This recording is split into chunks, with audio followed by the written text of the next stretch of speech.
Have you ever met someone who just sweeps you off your feet?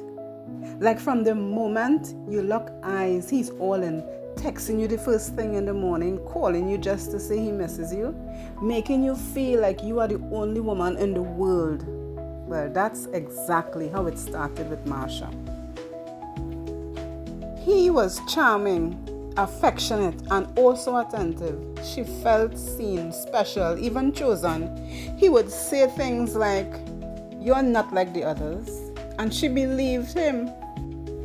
And girl, can I just say, it's easy to get caught up in that kind of attention when you have been starving for real love for a long while.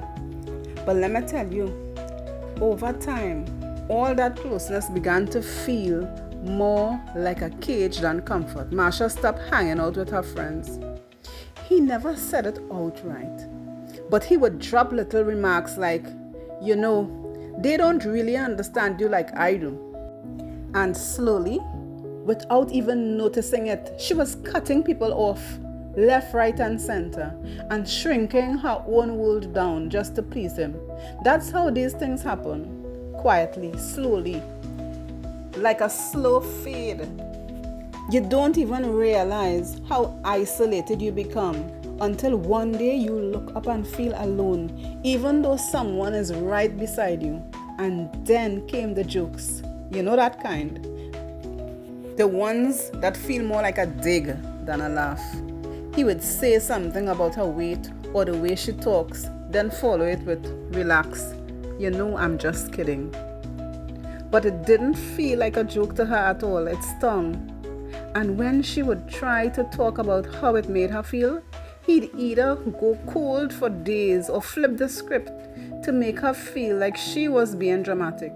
She started rehearsing what to say before bringing up anything, worried it might turn into another Cold War in the house. It got to a point where Marsha didn't even recognize herself. She called me one night, her voice shaking, and said, "I used to laugh so much. I used to feel light. Now I just feel so small, like I'm walking on eggshells every day."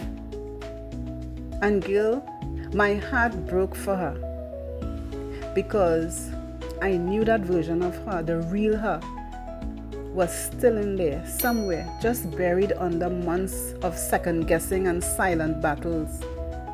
When you're constantly trying to keep the peace with someone who thrives on control, you start really losing pieces of yourself.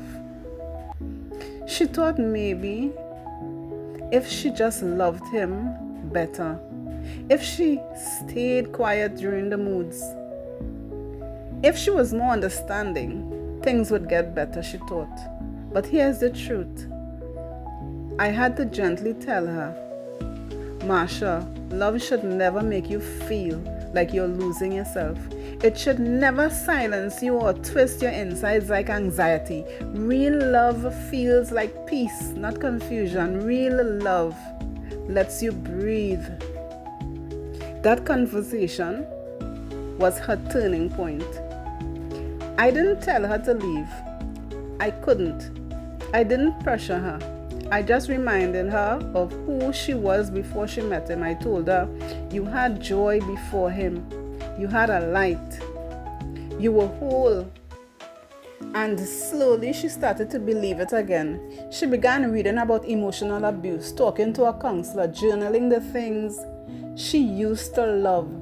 She started setting small boundaries just to remind herself that her joy mattered, and each boundary gave her strength for the next one.